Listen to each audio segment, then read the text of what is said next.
Welcome to the Wisdom of Women show. We are dedicated to amplifying the voice of women in business. A new model of leadership is emerging, and we are here to amplify the voices of women leading the way. I am your host, Coco Selman, five-time founder, impact investor, and creator of the Force for Good system.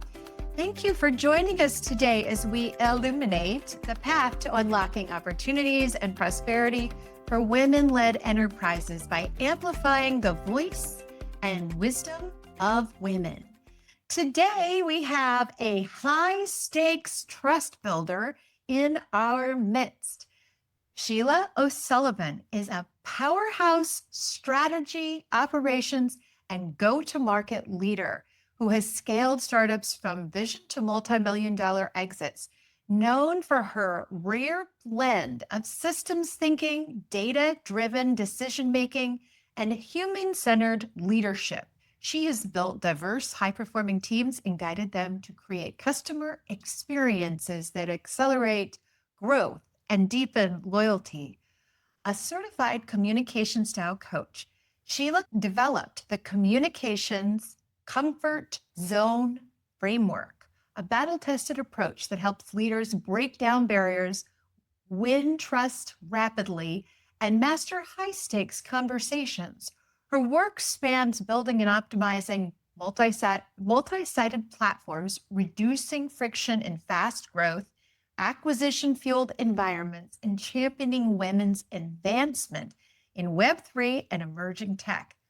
With a track record of turning complexity into clarity, Sheila is on a mission to help leaders translate bold visions into reality while creating companies that customers and employees love. We are so excited to have you today, Hi, Sheila. Coco. Welcome. Thank you. It's great to Hi. be here. I'm excited to be doing this with you. I'm so excited too. We've had all these wonderful little ways to connect. I think, how do we first connect? I think we first met at a conference. Yeah. You were speaking about communication. It was a technology platform. And then we met randomly at Chief. Yes, exactly. We became members together in the Whisper group with Carrie Kirpin. Exactly. I can't wait to see where we go next.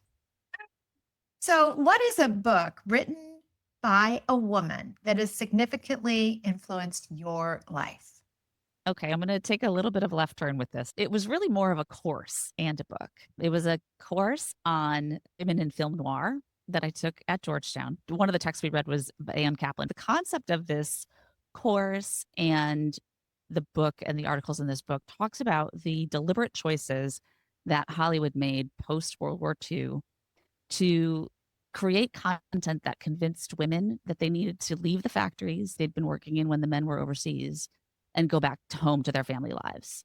It was a message essentially of you need to, reestablish the natural order of things by telling stories of horror and terrible things that happen to women when they step outside of the traditional order. One of the greatest examples of this is the movie Mildred Pierce. And so Anne Kaplan's book has this article by Pam Cook talking about Mildred Pierce. If you haven't seen it, there's an updated version that I don't think I've seen, but the original version had Joan Crawford, and she's fantastic in this movie. Essentially, Mildred Pierce is a woman who develops her own business because her husband's a bit of a slacker and becomes extremely successful in this business, leaves her husband, takes on a lover, something, the movie starts with something terribly tragic happening to the lover. And the way the filmmakers craft the film, they're implicating Mildred in his death right from the very start. So you're watching Mildred this whole time with suspicion, and watching her actions. Anyway, so what it did for me was it transformed the way I thought about narrative and decision making. It was the first time it really occurred to me that in art and business and advertising and communication, and I think you see a lot of it now if you watch Mad Men or something like that, you see it's much more prominent to talk about these things. Back then, it wasn't apparent to me that people weren't just getting up and telling a story based on their experience. I thought it was much more innocent. What it really is there's an intention and an agenda behind what people are communicating. And we are really all better served if we understand and try to figure out what that agenda is while we're consuming this information. And it also teaches us how to speak to others when we know what our intention is and we want to get our intentions across, to think about, what do we include? What do we leave out? So it was like the veneer was sort of torn off of everything I saw around me, and to try to say, be a little bit more skeptical about, like, why are they delivering the message in this particular way? And just ask the question to figure out what was going on behind the scenes. So that was transformational for me, for sure. Fascinating. And, there's so many paths we could go with this, but there's that idea that we have been in this narrative as women to keep ourselves at home and not take a bigger role. There's that narrative.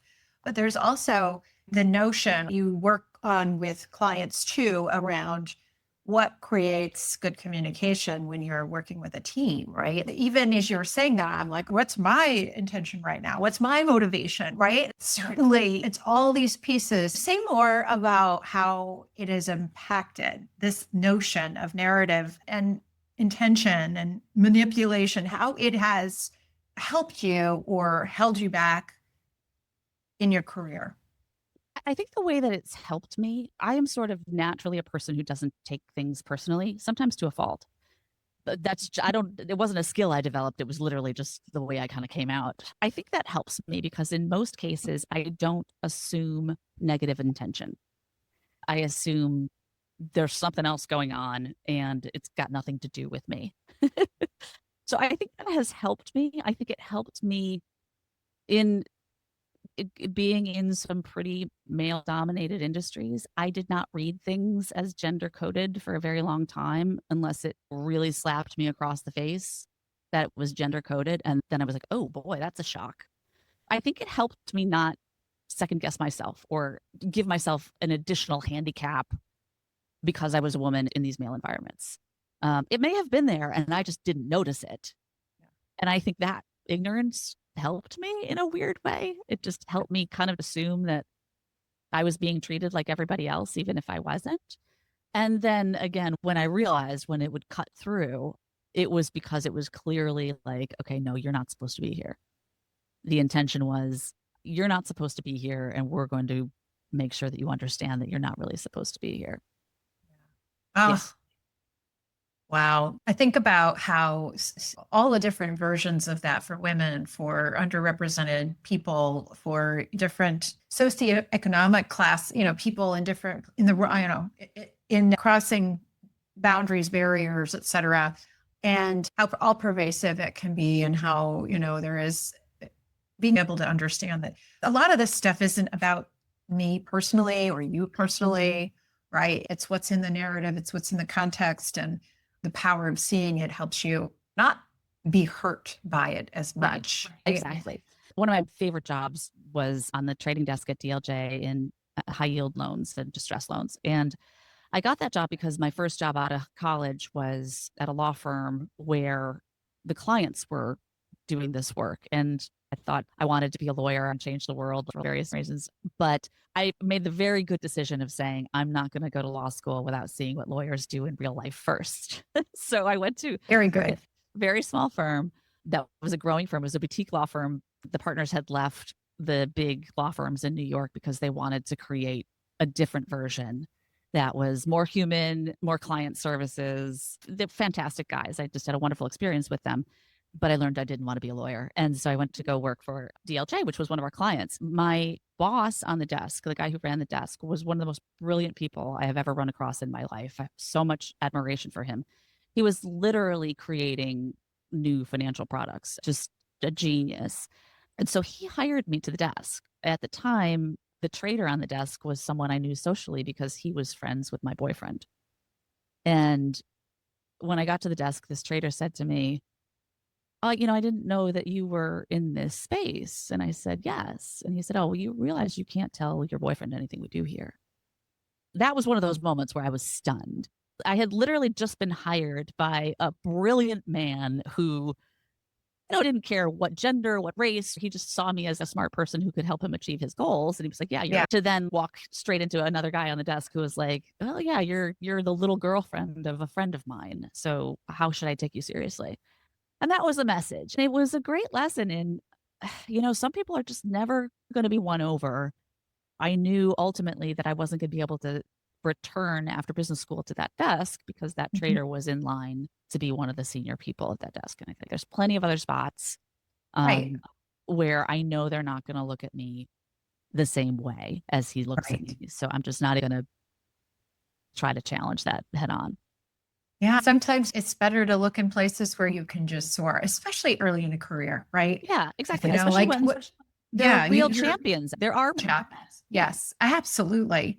So let's go. I want to, we've talked, you've given us a couple of moments already in your life, I think already presenting our listeners who you are as a person, your intelligence, your willingness to go into new areas, your financial, you're also very adept with communication. And tell us, we need to know more about you. So tell us about the moments of your life, three poignant moments that have really shaped who you are that maybe have been personal, professional, bold moments, scared moments, heartbreaking moments. What three moments tell us this is who Sheila is?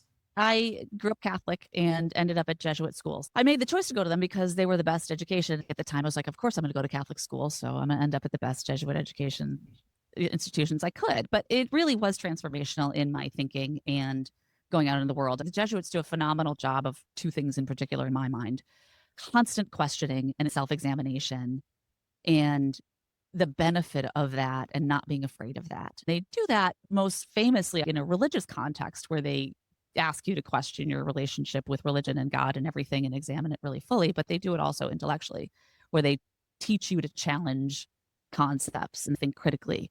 The other thing they really do is imbue in you this sense of for the greater glory of God to be a man or woman for others. We're here on this earth, and if you have certain gifts, you're meant to share those gifts with the world to make the world a better place. It's just that simple, right? The people that I knew in those schools, the people who I've come up with in life, really embody and have that sense of when you go out in the world and you build a business or you interact with people or you try to create value around you, you're doing it for yourself, sure, but you're also doing it for the greater glory of the world around you. That doesn't leave me. It's always there and it always manages the decisions that I make. One of the second things I'll share with you is a big moment of realization for me was I left the law firm. I went to work at DLJ. I went to business school full time and went back into Wall Street. When I went back, I went to Lehman Brothers and landed in the high yield trading space. I can't tell you how much I loved the environment of the trading desk. I loved the energy of it. I loved the constant change and curiosity, and had the opportunity at Lehman to sit with them on the mortgage-backed securities desk for a while, where there were literal rocket scientists designing the product. Obviously, that all created one of the bigger problems that ended up taking Lehman Brothers down. But when I was there, it was still this environment of creating financial instruments for natural buyers. There are buyers who need different things based on the reasons they're buying the securities in the first place. And so these geniuses were literally ripping apart loans and taking pieces of those loans so that they could service different investors. It got out of hand for various different reasons that I think have nothing to do with what they were creating, but it was really cool. Intellectually, it's all fascinating for me. I went to the high yield desk and it was a great group of people. It was much more well established than the desk I had been at DLJ. And it was bonus time. I don't remember if these were the exact numbers, but I'll just say there were two sales guys. One got paid like a 750 bonus. The other got paid like $1 million bonus. And, I was like, what? That is so much money. That's insane. But I just remember being really surprised because the person who got 750 was He was upset, what? in a mood. I was so confused. I was like, you just got paid a huge amount of money. How could you possibly be upset? But he was upset because the other guy got paid more. And the realization I had at that moment was I am in the wrong place, because I would have been thrilled with that 750. And here's what it meant to me. It meant to me that making money for the sake of making money was not what drove me. And it Mhm. was what was driving the people around me. Yes. And because of that, I was never going to be as good at that job as they were. And it was almost like a disservice for me to be taking up the seat that I was taking up. I had competed for that seat because they're limited numbers. I just like, I am in the wrong place. Sometimes you see things better in hindsight. It occurred to me that one of the things that was so important to me for getting up every day at DLJ and at the law firm that I was working at was we were building something together. And I thought, aha, that's the missing piece. At the same time, my mother had just started a business. So my mother had a phenomenal career. She's just got like this amazing story. She was a school teacher when I was little. She left being a school teacher to start working part-time as a marketing copywriter for a manufacturing firm because school teaching was paying like nothing. They were paying her, I think, by the article. And so they hired her. And then all of a sudden she was like, wait a minute, they're paying me by the article. They only gave me these 2 assignments. Let me go around and get more assignments. And without, being told, she had created this whole marketing library and they were impressed with her initiative, her writing, everything. So they decided to hire her full time and then promoted her to sales management. Then they sent her to University of Chicago Business School to get an executive MBA. They promoted her to president of the company. So 12 years later, she's the president of a division of a Fortune 1000 business, the only woman in that space, one of the few women in that industry. She's a recognized pioneer. It's food service equipment manufacturing. She's a recognized pioneer in that industry. And then she leaves that business in her early 50s and decides, I'm going to retire. And we're all like, yeah, right. And then she comes with a partner and says, you know what, I'm going to start this. We're going to fund this business. He's going to fund it with me. I'm going to build it. That to me was way more attractive than what I was doing at Lehman Brothers, but it wasn't going to pay me enough in the beginning.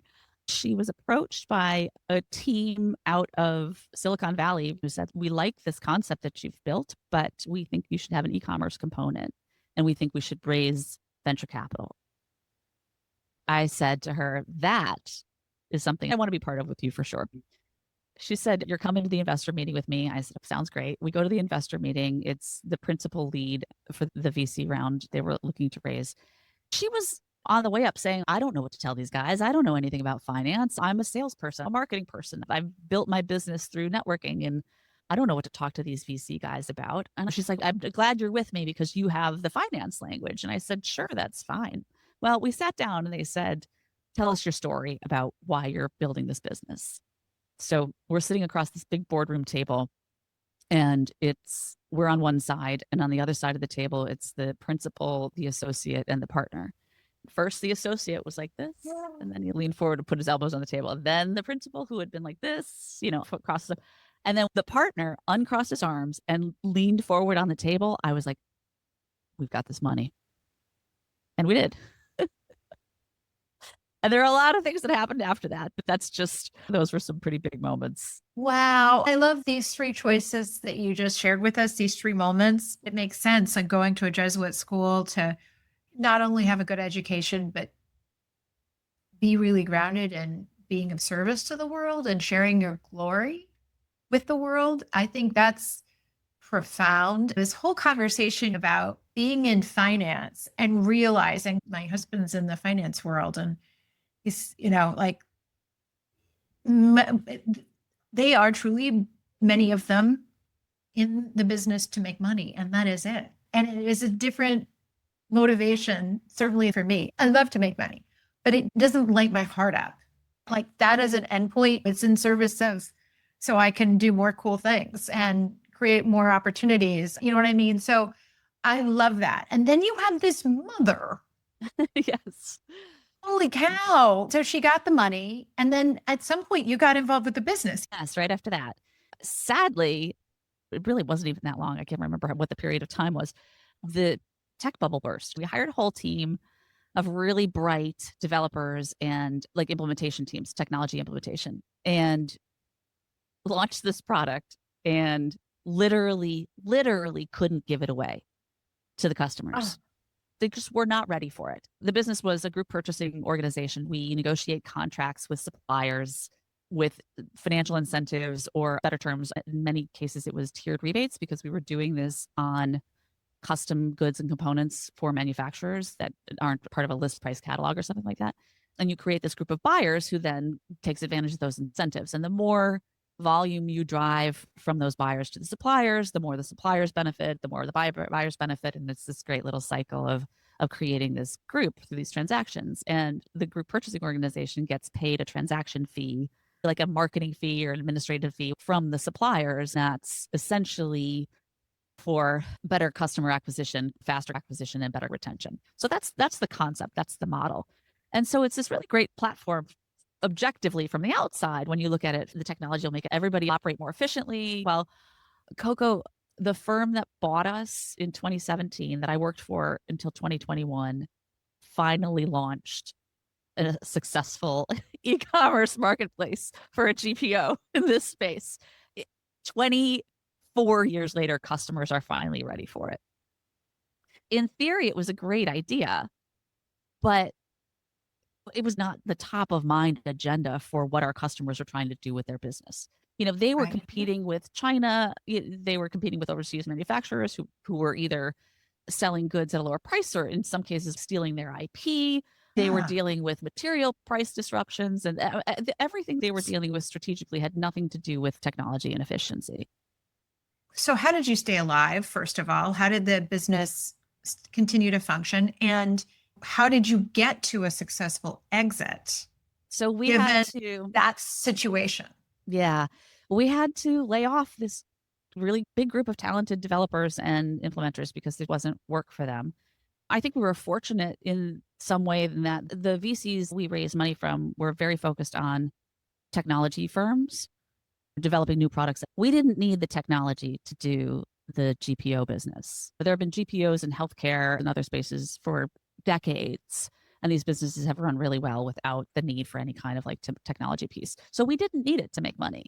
We had a different revenue model and a different revenue proposition. They said, you guys are one of the few that actually have the ability to make money. You're losing money because you've got this staff, but once you cut the staff, you have the ability to make money and provide a return for us. And we did. We didn't give them the return they were expecting, but we eventually did give them a really strong return.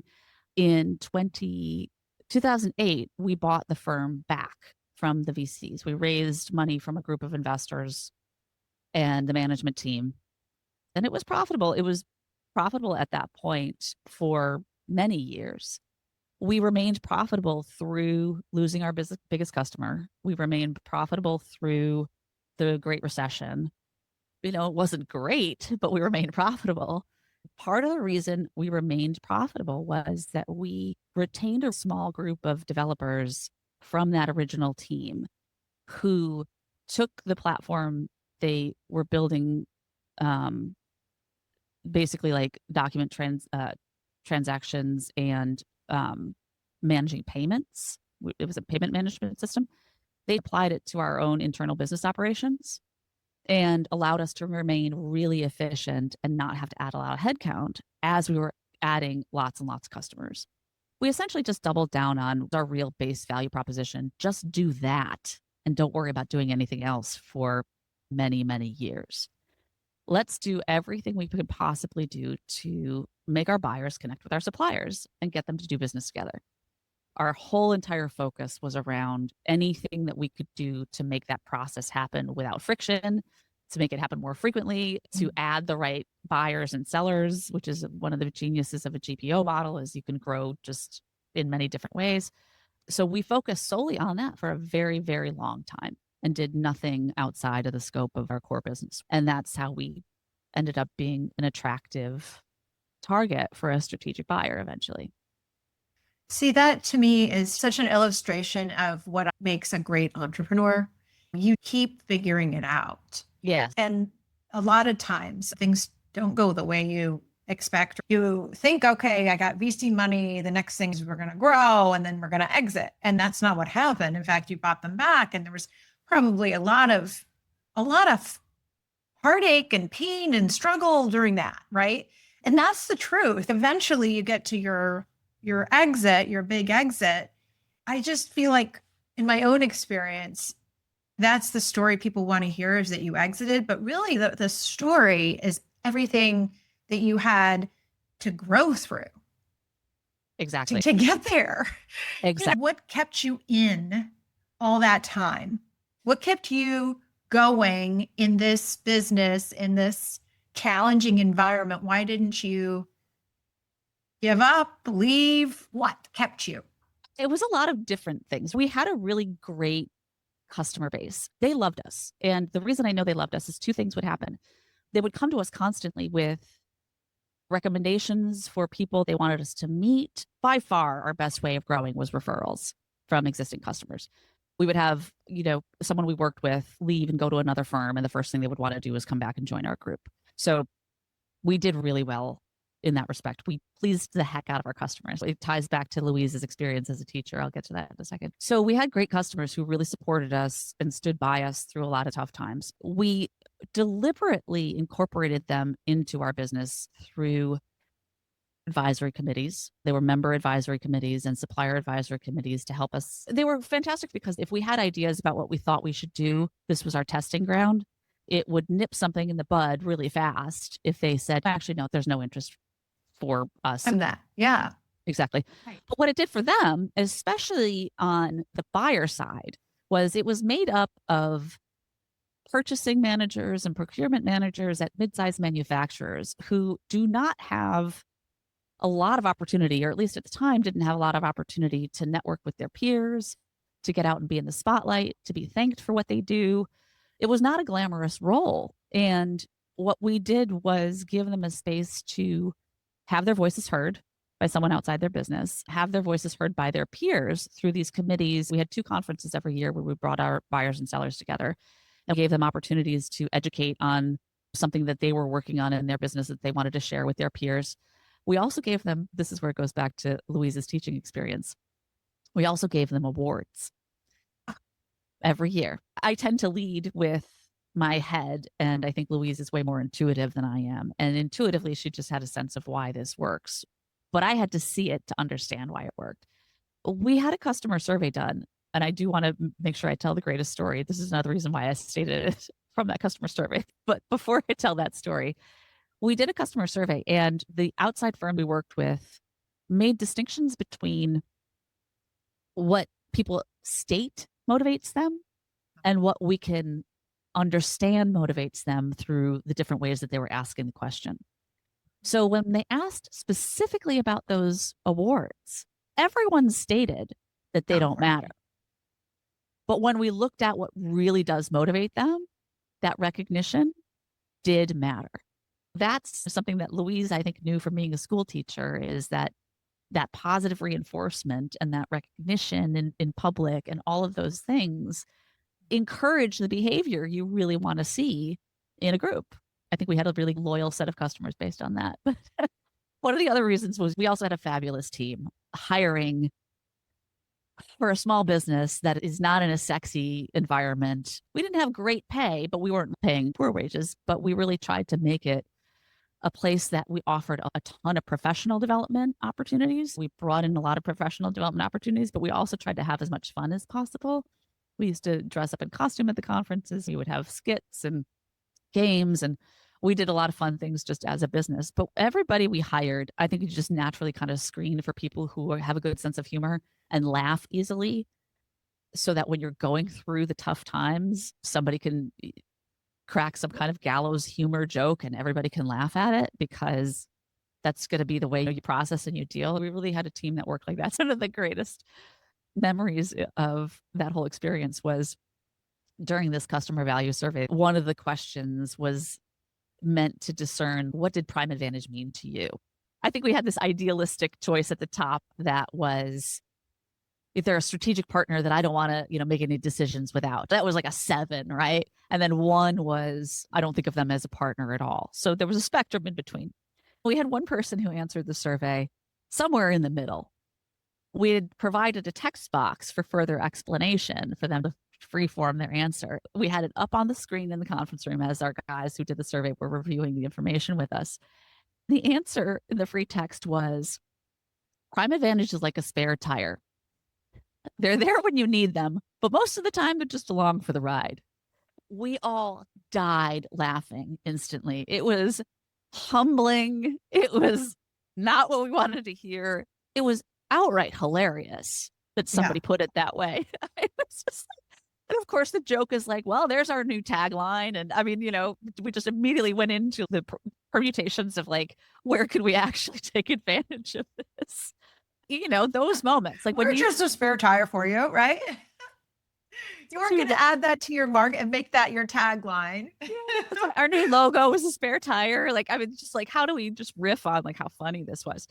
And I still laugh when I think about that moment. If we had been a different organization, if we had a different relationship with customers, if we had a different relationship with each other, if we had a different relationship with our investors at that point, I think it would have been a lot harder to come in and recover from things like that. When we lost our biggest customer, I remember the moment they told us that they weren't renewing their contract. And it was tough because we didn't anticipate it. We knew we were up for a tough negotiation for the renewal, but we didn't anticipate them straight up walking away and taking their cards off the table. However, my instant feeling was too bad for them. We're going to keep going, get a competitor of theirs on board and take their customers. And we did. We didn't take all their customers, but my feeling was almost one of relief because they were a very large customer. They were not a great customer. And it taught us 2 or 3 things. One, that we had to diversify a bit more so that we didn't have as much in one basket. It taught us that we could survive severe blows. The lesson that I took out of it was at that point, we already had long-term trusted employees. We needed to, specifically myself and Louise, spend more time on strategic work, both around keeping our customers and finding other ways to make money for that diversification process. We needed to incorporate more formal strategic exercises and planning and vision than we had before.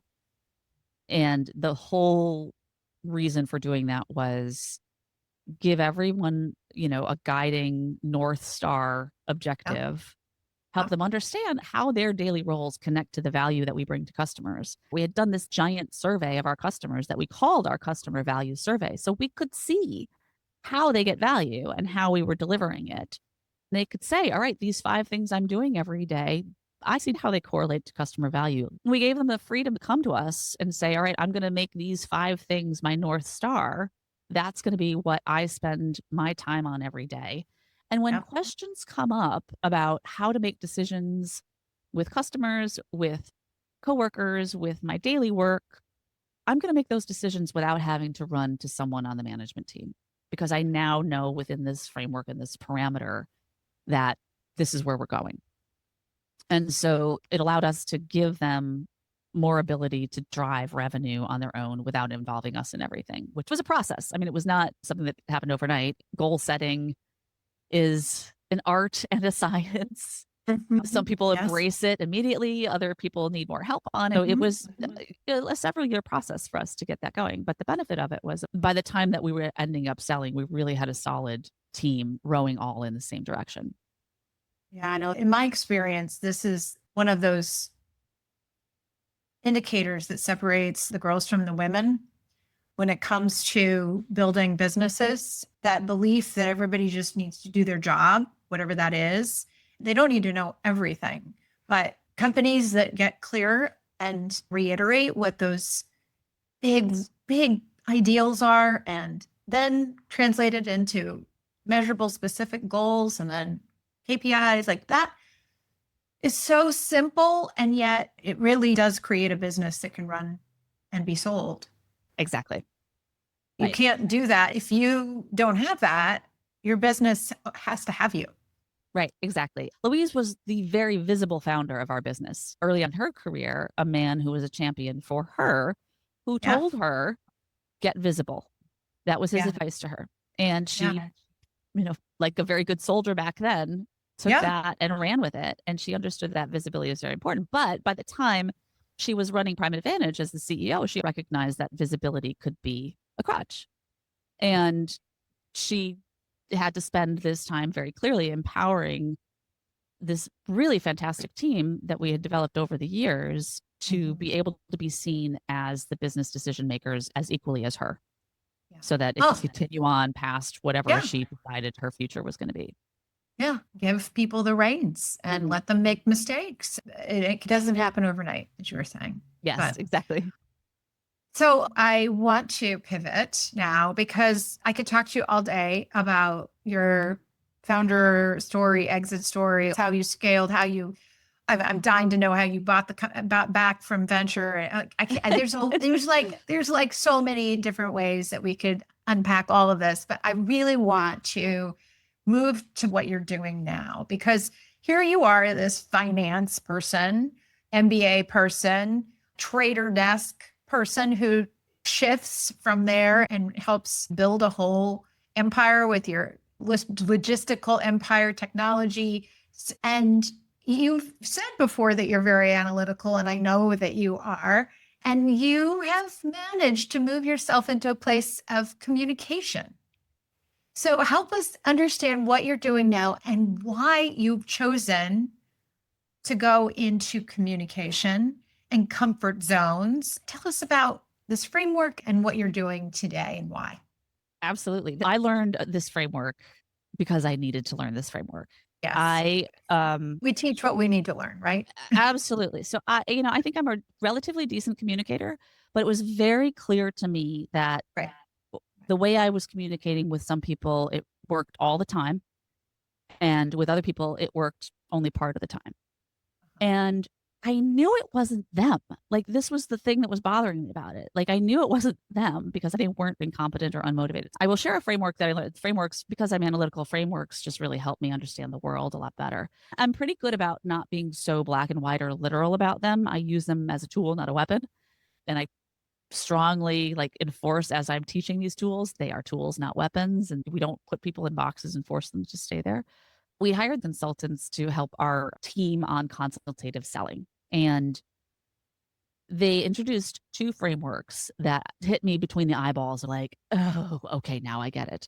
The first was talking about when you have expectations of another person, work environment, perfect, but, really in your personal life too. If you have expectations of another person and those expectations are not being met, you've got to analyze why. They said you can break it down to four things.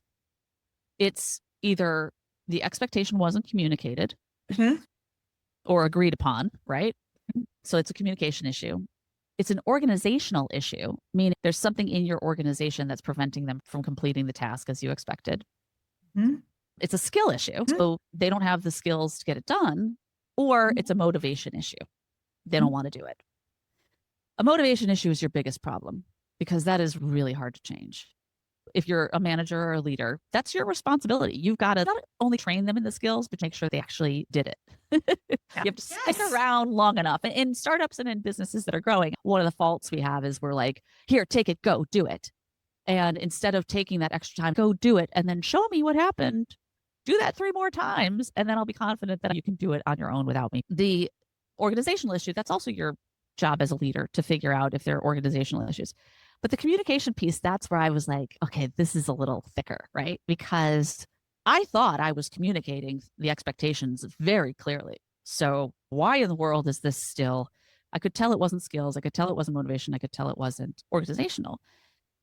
And so that's where they introduced to us this concept of Merrill-Reed Personality Index. And it was a framework two industrial psychologists developed years ago around how you assert yourself, whether you do it for tell assertive or ask assertive, and how comfortable you are displaying emotion, whether you're really comfortable and tend to display emotion or you're less comfortable and you control emotion. It creates this matrix. If you are on the ask assertive side, you tend to command people by a question. So I am on the ask assertive side. I would say things to my team like, can you guys get this by Friday? And half the team would get it by Friday, half the team wouldn't. And the team that wouldn't, lo and behold, they're on teleassertive. I didn't tell them what to do. I gave them an option. It was a question. That's on me to know whether or not you're getting what I'm saying. And so I just one really quick tweak that we learn is use statements rather than questions when you're directing someone to do something, because it's going to be more clear to that person. So years of studying this, working through this, when I wanted to create this course on Maven, my whole goal was to help people figure out where they sit, how they can just easily get a handful of tricks that you can quickly identify to change the way you're communicating in order to be more effective, especially when you're communicating with someone who is different from you. So I started calling it communication comfort zones because that's what it is to me. We get comfortable communicating in a very specific pattern. And if we're not getting uncomfortable, we're actually missing 75% of the population. One of the things I tell people is over time, it gets easier and easier. But initially, when you're learning this, if you don't feel uncomfortable, you're probably not actually communicating the way you think you are. Your intentions are potentially being misread. So I developed this course to teach it, and I do workshops at companies and some one-on-one coaching. But the whole idea is helping people understand where they sit and how to, over time, you can develop an instinct for, this person and I have a constant communication issue. I'm going to tweak, I'm going to change things around, trial and error. And you might be able to get it. But what this framework does for you is helps you really understand what's going on behind it so that you're not guessing when you're trying to make those adaptations, so that you're actually doing something deliberate and intentional to get your point across. Wow. What I love about this, and it makes so much sense to me, because as a founder and a leader, if you're trying to grow your company, you are trying to get people to do things differently. It's like adjusting behavior over and over again. Even if you change a system or improve a system, now you've got to get them to use the system. So it's all these little micro changes happening. If you aren't paying attention to this, you're not getting the most out of your team. One of the most common pieces of advice I end up giving is for people who are on the side of the matrix where everything goes fast, decisions are fast, meetings are fast. For those people, the most painful, uncomfortable thing to do is slow down to speed up. If they're not slowing down, they're going to end up pulled back. They think they're on step 10. They're going to get pulled back to step 3. If you just take a second to slow down and really make sure the team is on board with you, and they're not just saying they're on board with you because they want you to leave the room, you have to take that time and slow down to speed up. You'll go much faster if you throttle it back a tiny bit, feel uncomfortable throttling it back, and then you can go back to your normal speed. Yeah, no, that's such powerful advice for us all, including me. I happen to be one of those fast moving. How I've adjusted to that is having certain things that I know are most important in the business that I just repeat over and over again. We're going to come back to this again this week, and we're going to come back to it again next week, and we're going to come back to it again. Just to make sure that I have not moved too fast, and not because I oftentimes with my team have found, well, I already told them that. That's always right. I told them, I've already trained them. They're not doing it. Right. 100%. Right? And like I will tell you, in a lot of cases, there's a way of reacting to discomfort that happens on that, what I'll call like less fast side of the matrix. And it's acquiescing. It's, I'm going to say yes to you, but I don't really mean it. I'm just really uncomfortable right now and I want to stop. And so what we do by becoming uncomfortable is make someone else more comfortable. When they're more comfortable, they'll actually be honest and upfront and engage and feel like, okay, if I say what I really think, it's not going to be a conflict. Like they can finally tell you that this thing that you're asking them to do, they think is so stupid.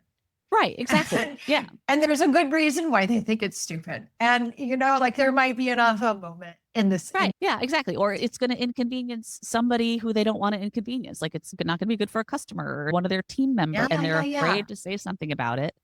Just want to yes you and hope it all goes away. Yeah. And as entrepreneurs, we're used to being in control. We're used to doing it our way, and we can be pretty pushy. Yeah. And we're used to hearing yes and thinking it means yes, which is not an unreasonable assumption, but it's not always true. All right. So we are going to shift again, pivot. We're going to do a quick fast fire round. I'm going to ask you 5 questions. If you answer in 5 words or less, and we'll just have a little fun. How's that? 5 words for each, or 5 words? Less 5 than 5. So a couple of words for each answer. Got it. Perfect. So the first question, your favorite question to build instant connection?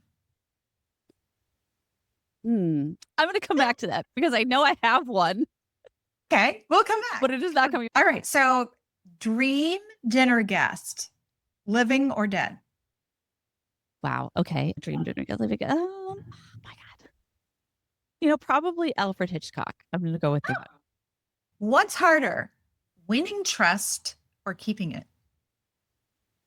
Keeping it. What's your go-to karaoke song? Skin by Hole. All right, back to the other question. Your favorite question to build instant connection?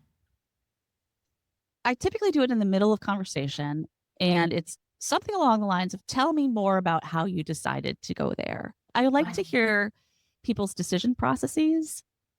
And so it's a variation always on, tell me what led you to that decision, or tell me what made you want to do that. Beautiful. Getting to that why. Right? Into that why, the motivation, right? What was going on? Last question. Best piece of advice you've ever received in 5 words or less? People's strengths are their weaknesses. Oh, isn't that the truth? Whatever got you here won't get you there. Holy moly. So how can people find you, Sheila? How can our listeners find you and learn about your communication program, as well as you work with clients? So tell us how to get in touch. You can find me. My website is SOS Creates. It's SOS Creates, and it has information about me, how to get in touch with me. It also has information about my course that I teach. But if you want to go to Maven, Maven's a phenomenal platform, by the way. It tends to focus a lot on education on technology. So it's got some fabulous technology leaders teaching technology courses. If you go to maven.com and search my name, Sheila O'Sullivan, or under communications, my course will come up there as well. Wonderful. And we'll be sure to put the link right to your Maven site and to SOS Creates as well, right into the show notes so that everybody can find you. And you do your Maven course every so often, right? I do. I generally do it 6 to 8 times a year. Oh, wow. That's awesome. What is your last bit of wisdom you'd like to share with our listeners today? This is advice that I was asking people to tell me, and I'm going to tell everybody else because I always need to tell it to myself. It's not too late to do the thing that you think you want to do. If anyone takes anything away, remember that the company that we sold, a very successful business that we sold, was founded by someone who was in her early 50s. Well, thank you so much, Sheila, for being here. Thank you for being on the Wisdom of Women show. Thanks for illuminating your wisdom to all of us. And to our world listeners, be sure to follow, like, and share the Wisdom of Women show on your favorite platform. And make sure to infuse more of your wisdom into your business. A great way to do that is to go to aforceforgood.biz/quiz and take the growth readiness assessment and uncover where your insight is needed most. The world is made better by women-led business. Let's all go make the world a better place.